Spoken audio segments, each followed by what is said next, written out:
Welcome back, everyone. It's June 30th, 2020, and I am JerryVHall. Here's the view from Costa Rica. Now, if you've tuned into this video and it's that number on the screen, which you want somehow, some way for me to bring some solace to your doldrums and your depression over price, go ahead, turn off the video now, go to another channel. That is not what I'm here for. I am not going to tell you everything is going to be okay tomorrow. What I am going to show you is a really interesting story.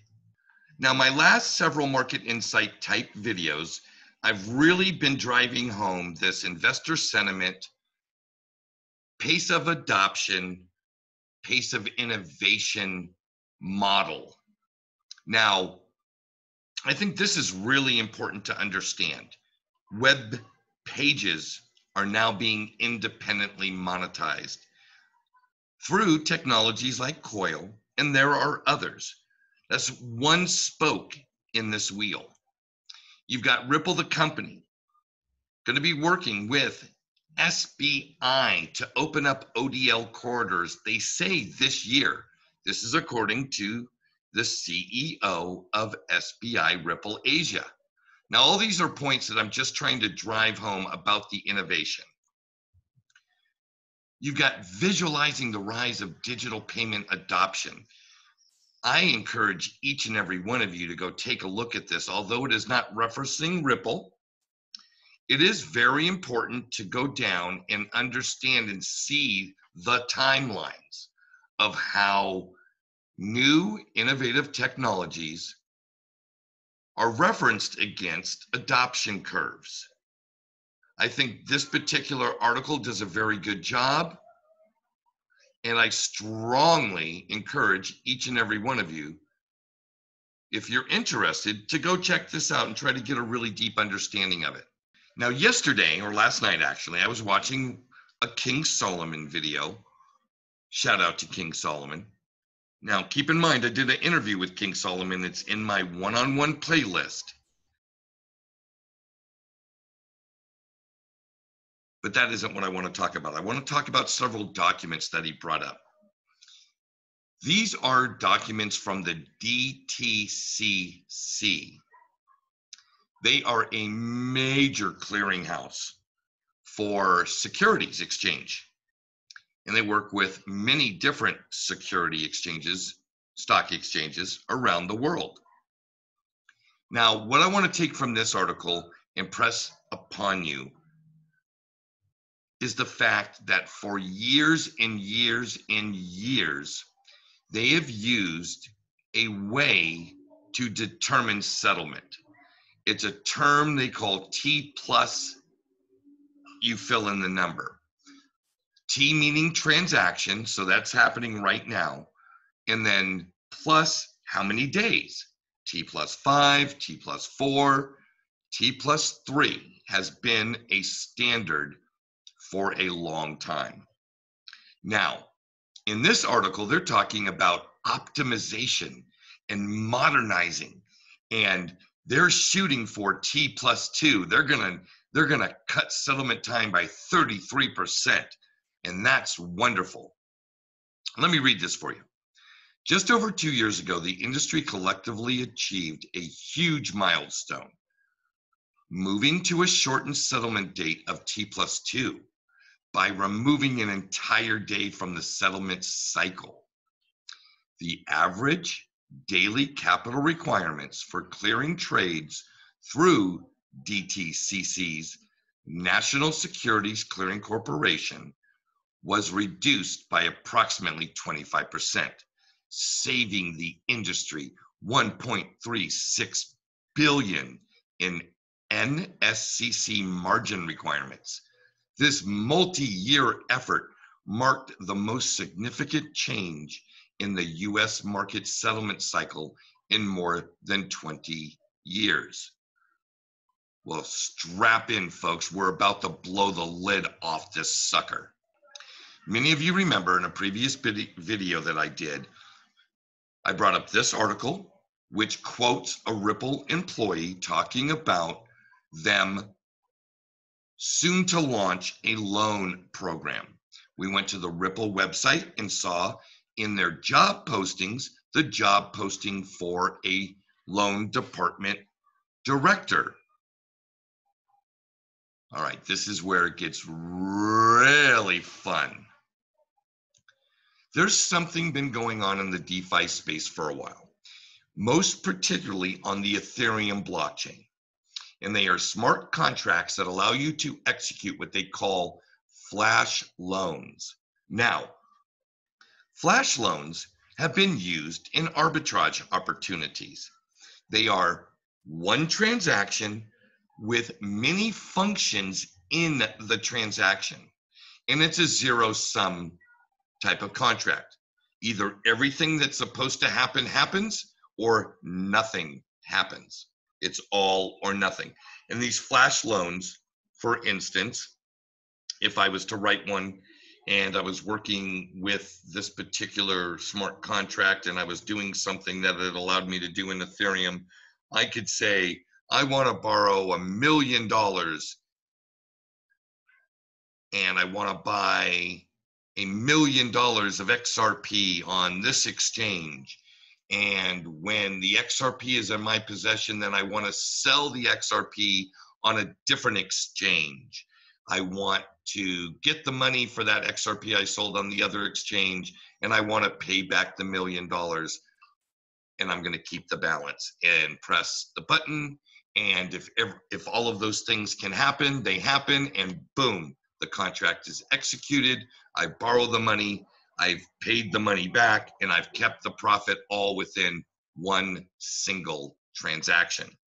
That's fine and dandy and wonderful for those of you that want to mess around and do bots and things of that nature. I'm thinking a little larger here, folks. You take this same technology which exists today, and with a little Codius magic and this incredible new Ripple Loans department, all of the RippleNet participants who, for whatever reason, whether it be national regulation, maybe it's corporate bylaw,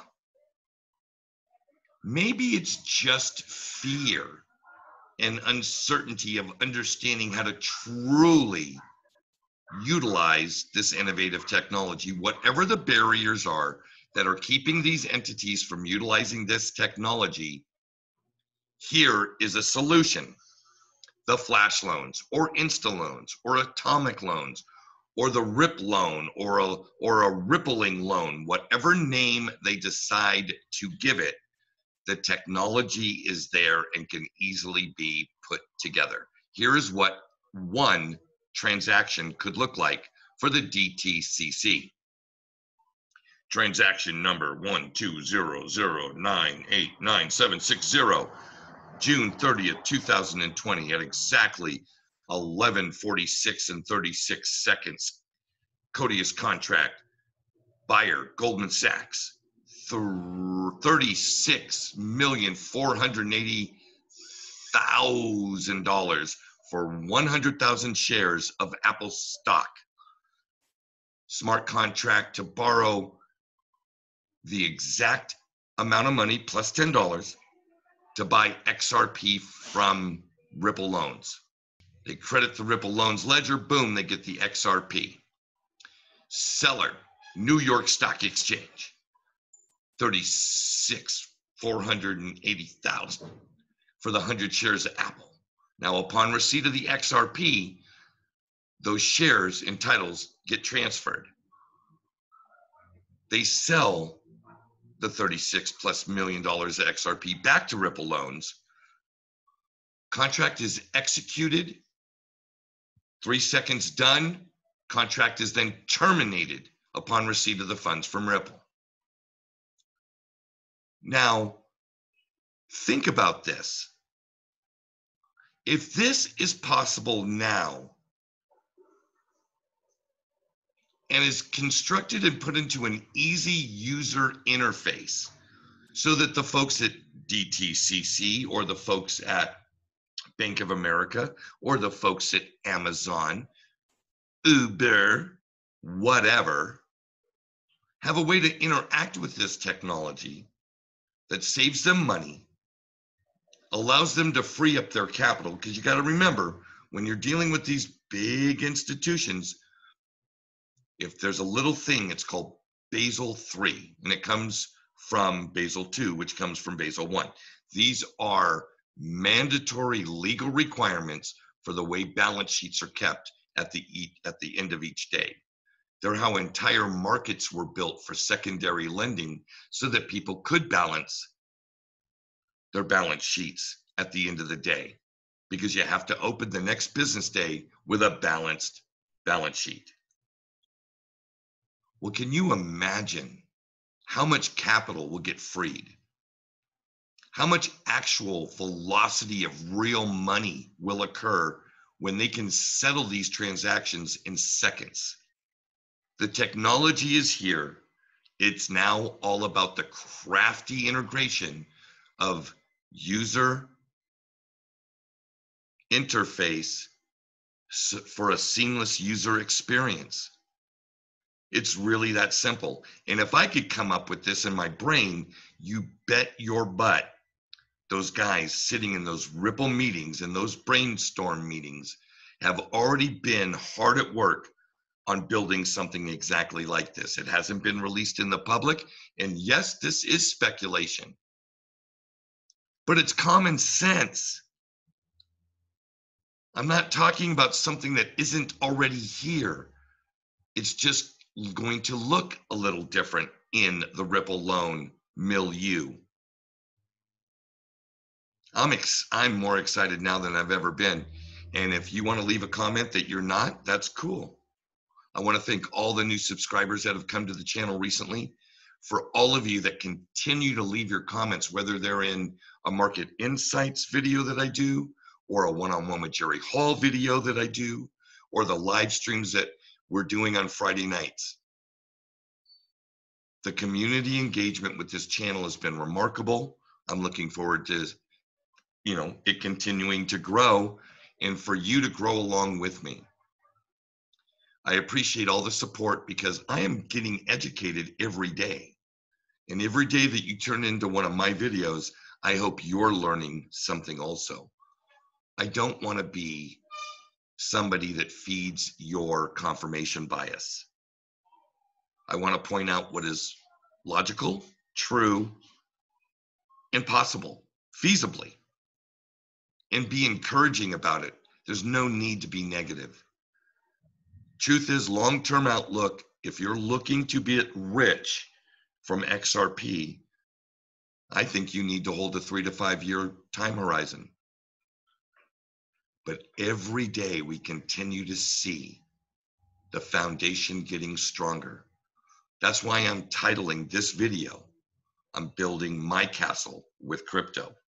And it's happening one stone at a time, one day at a time. Folks, that's enough for me. That's been the view from Costa Rica. And until next time, Pura Vida.